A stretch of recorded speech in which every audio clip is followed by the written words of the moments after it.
Yeah, let me go. Oh, let me go copy those. I thought you were gonna stay here. That's why. Good thing you said that. I would have called you right away.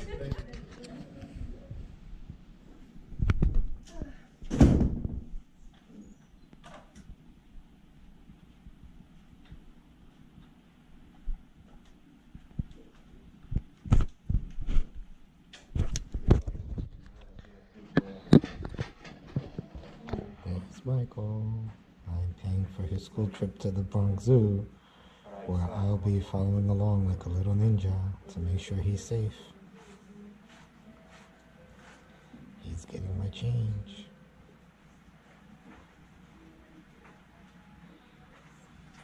He needs to smile more.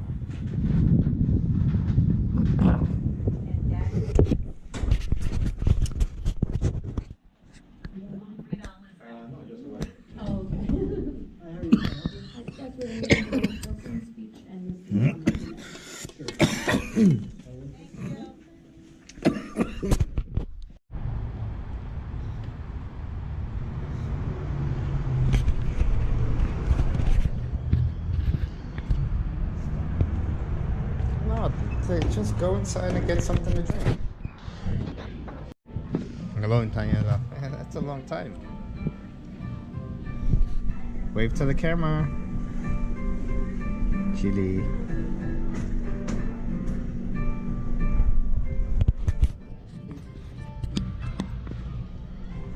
Kiku. Yeah, so then ven tu carro. Can you see my sushi? Sushi douche.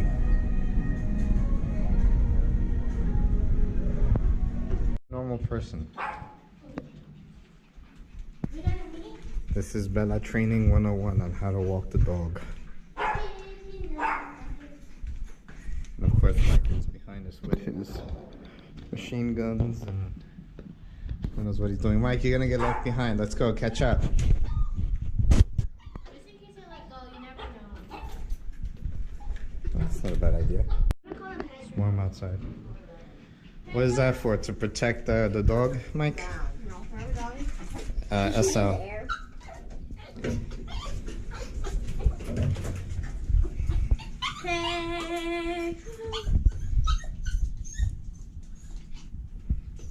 Boys in my class were playing kickball, and then when one of the You have to hold the dog because what if someone comes into the elevator? Like we're going up right now. Did you press SL? No, you didn't. No, I won't. He's gonna let me fucking run at me. So? Dude, don't waste any bullets. But it would be funny. I want to go to tennis court one day, even though I don't know how to play tennis. We are walking the dog together as a family. What is he doing? What are you doing? He's got it. Oh, it's probably because you're recording. He's like, let me pose. He's like, let me pose. What is it called? Take the way. What is it? That's the Fortnite dance? Do it again. Can you do the running man? Of course I can. There's your Fortnite running man. I'm gonna do it. I'm 40 years old. I don't feel like doing it.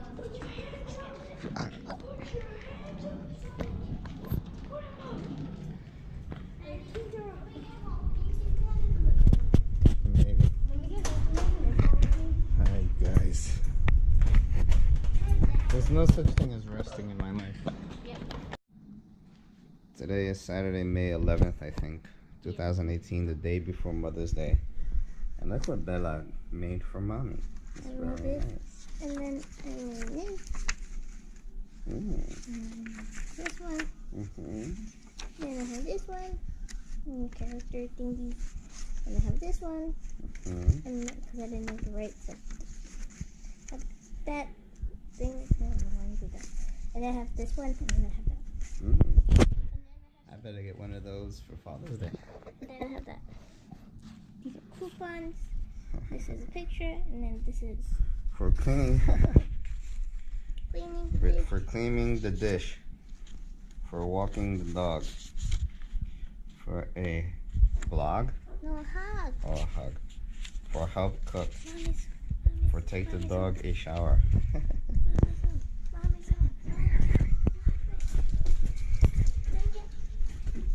Hey, mommy. How was your massage? Today is Mother's Day, Sunday, May 13th, 2018. And I just came out of a meeting with Darnell from Hillsong NYC, Darnell Barrett. And reason for the meeting was because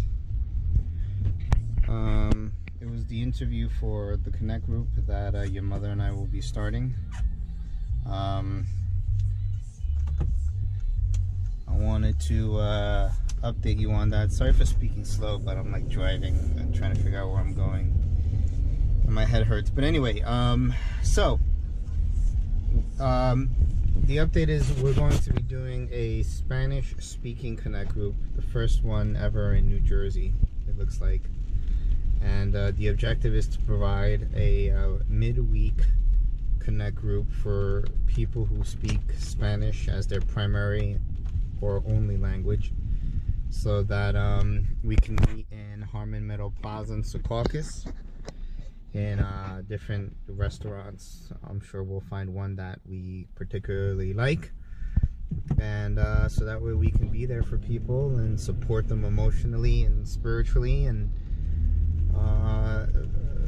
help strengthen the community here at Hillsong. That's what the interview was for, because although Darnell knows me, as he said it, it was more of a formality. But it was good to be able to break bread with him and to, you know, hang out, because he's a cool guy and he's a good guy to know, and an example of someone who, you know, I appreciate having in my life. I have something else I want to talk to you guys about, so I'm going to pause the video here. So the other thing that I wanted to talk to you guys about is that I'm a little bit upset with your mother right now. And I'm sharing this stuff with you guys because, you know, I want it to be a learning experience. My reason for sharing this stuff on video with you guys is because you should be able to learn from my mistakes and your mother's mistakes, and grow from it, so that way you don't follow in our mistaken ways. And basically what happened is the preface. You know, I've made a lot of changes in my life when it comes to who I am as a person. I used to go out partying a lot, you know, even when I first met your mother, and we first were married. You know, I would go out on my own and you know, hang out with friends on my own, go clubbing on my own, you know, and that was not good. This was before I became an active Christian, and before I made positive changes in my life. And the point is that for a very long time, you know, your mother wanted me to be, you know, the husband who stays at home, and who everything that we do is together and as partners. And you know, I grew to agree with that. You know, and that's the life that I live now. You know, for the most part, you know, everything that I do, I try to do with her. Now, does that mean every single thing? No. As an example, Harvard. You know, she can't go to Harvard, so, you know, I can't expect her to travel to Harvard with me every time I go up, right? I can't expect her to be a part of the student association, especially being at a distance.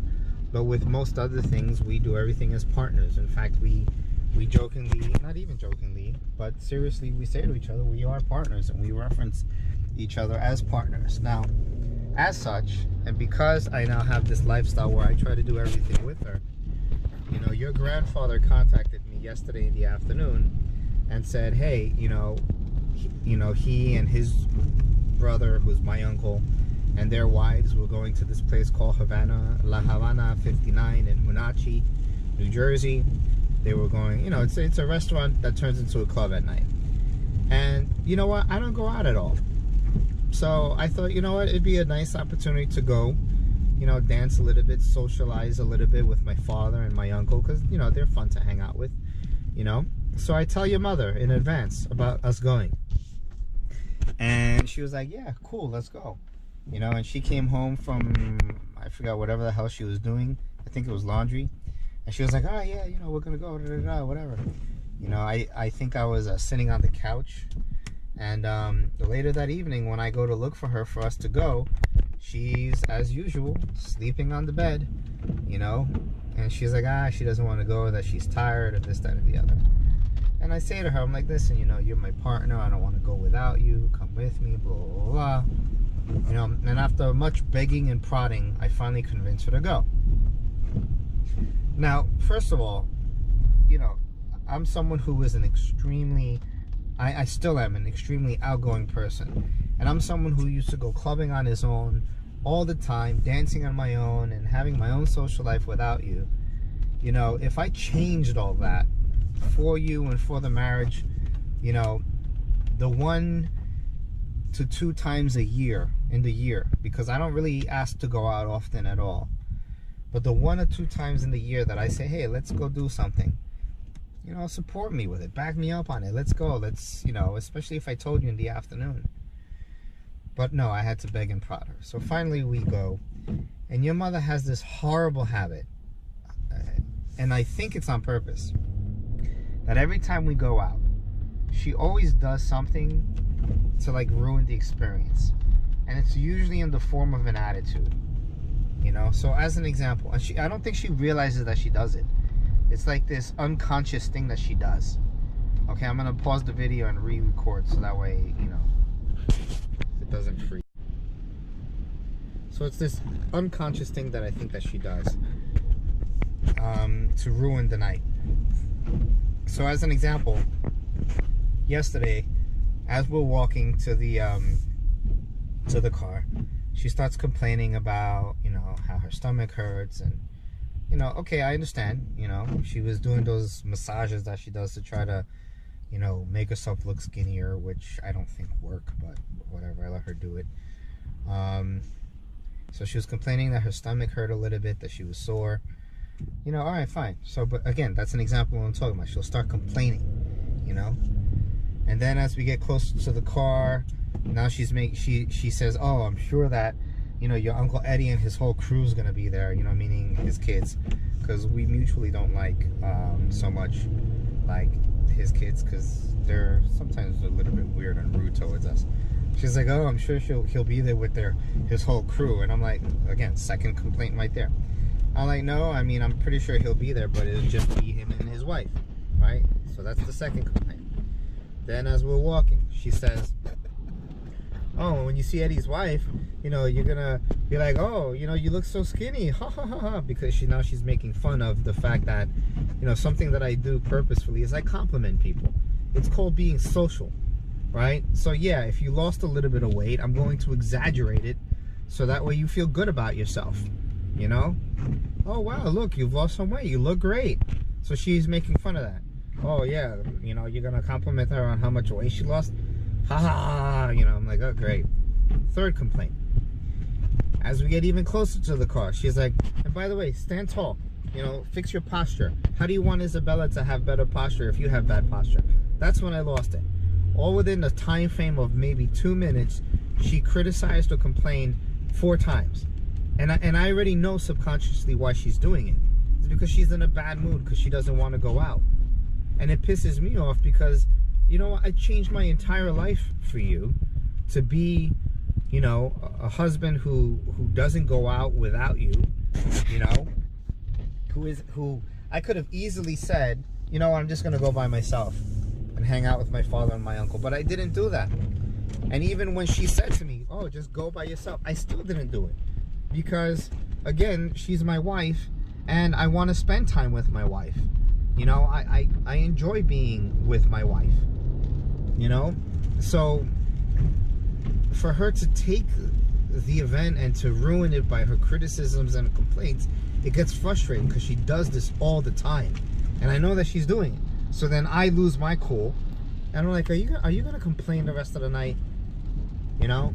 And she tries to catch an attitude with me like, oh, fine, well then let's turn around. And I'm like, fine, let's turn around, let's go back home. And she realizes that, you know, that I'll turn around and go back home. So then she turns back and goes back to the car, and we start driving, you know.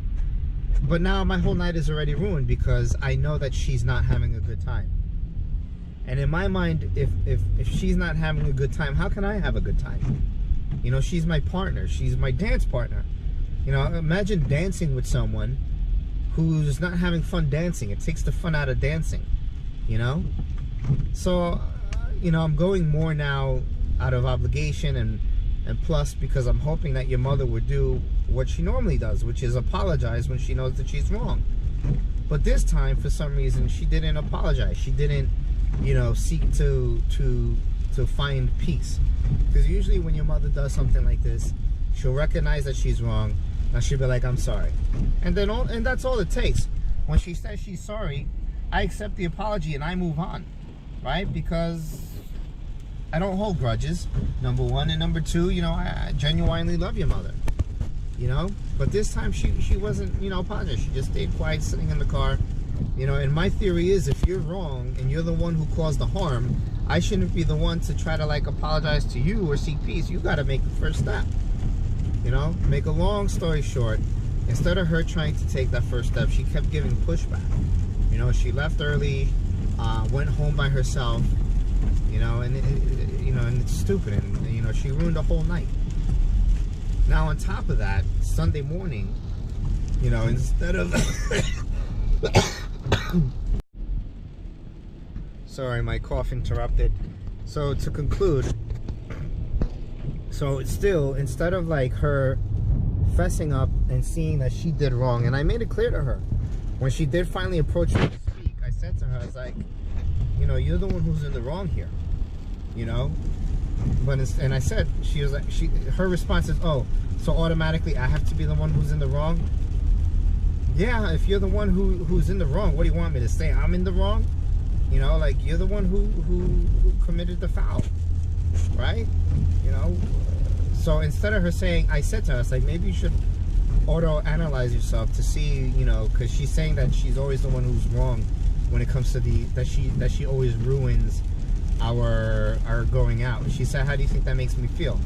I said to her, I was like, well, I'm not trying to hurt your feelings. I'm trying to communicate to you a reality. And maybe what you should do is auto-analyze yourself to see why that's the case. That every time that we go out, you do something to try to ruin the experience. You know, and that it's purposeful. You know, I wasn't rude about it when I said it to her. And instead of her saying, you know what, all right, let me be mature and think this through and see if there's any validity behind your statement, she acts immature. She's like, oh, then what, are we not partners anymore? I'm like, I didn't say that. You know, and then all of a sudden she hold on, there's like traffic ahead of me. Then all of a sudden she starts acting childish. Oh, fine, then, you know, if we're not partners, then, you know, call me an Uber to go home. I'm like, okay, I don't argue. You want an Uber? I get you an Uber.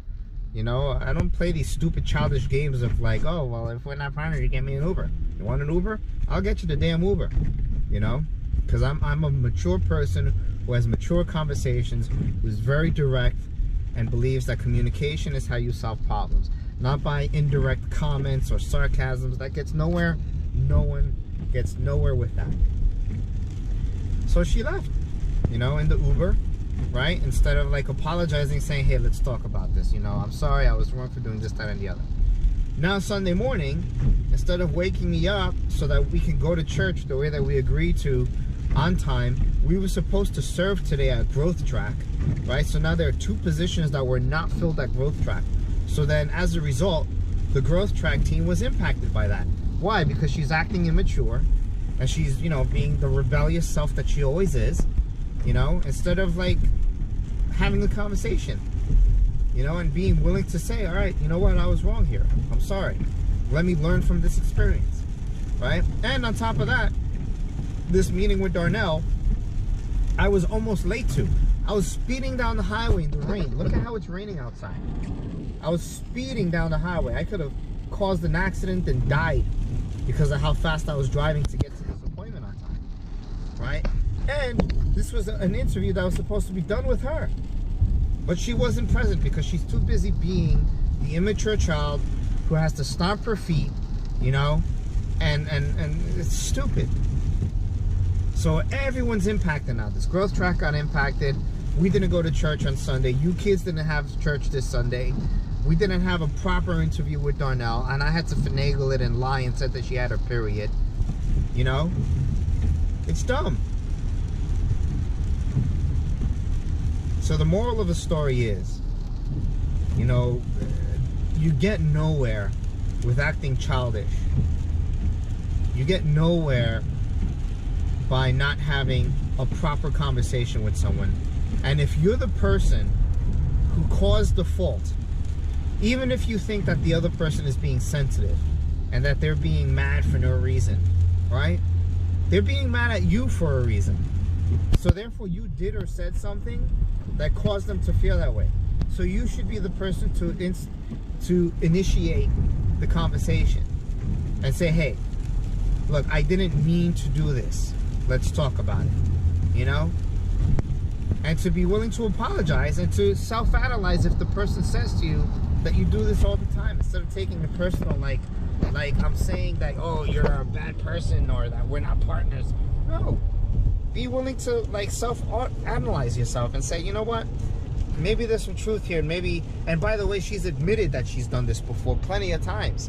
So why is it that this time all of a sudden, instead of, you know, agreeing and saying, okay, you know what, I did it again, I'm sorry, why is she fighting this time? Why is she acting like a child? What is it? You know, is it one of her friends giving her poor advice saying, oh, you gotta stand up for yourself, or some idiocity like that, who don't know anything about the dynamics of our relationship? Probably, right? But it's dumb. And in fact, I believe she was used by the devil today, because Growth Track was left without 2 volunteers that they needed. Our interview for the Connect group was placed at risk, right? Because I almost didn't even show up, because I almost overslept, right? And all because of ego. It's ridiculous. Anyway, hopefully you guys will learn from this. Learn to self-introspect.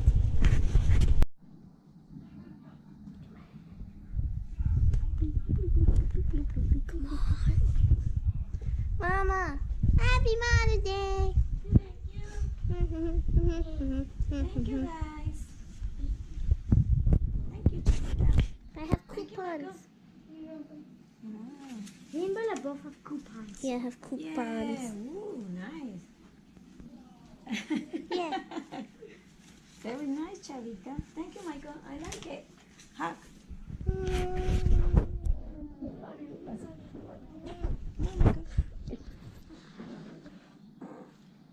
Happy Mother's Day.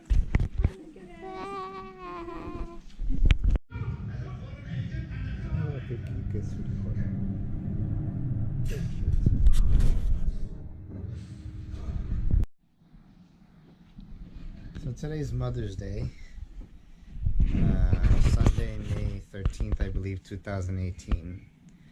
Yeah. And this young lady over here, she couldn't just have spaghetti and chicken parm like the rest of us. She had to have 2 lobster tails. The linguine. Cost me $60. About 30%. She's not even a mother. She had the most expensive dish. What are we celebrating pre-Mother's Day before you become a mother? Yeah. 30% of the check went to this kid. Anyway, work hard, do good in school. Eat French fries. So that way, and eat French fries until you can afford your own lobster tails. Work hard, do good in school. So that way, when you're older, you can afford all the lobster you want, and you can get your kids lobster and better than lobster. All right? Going to sleep now. And I'm Makito.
Chavita. Come on, kiddo. You gotta go to sleep. It's in the bag. It's in the Borelli's bag. No, leave the dog. Leave the dog alone. No, he didn't want to kiss you. Let's go get your phone. Next time a kid offers to sign your football, get the signature in case it becomes famous. It's in that bag. Oh. Oh, you want me to grab it for you too? Yeah. Is it connected? Yes. Connected. Say goodnight to me. No, thank you, man. Stuffed. $268 stuffed. Come on, Miss Lobster Tails.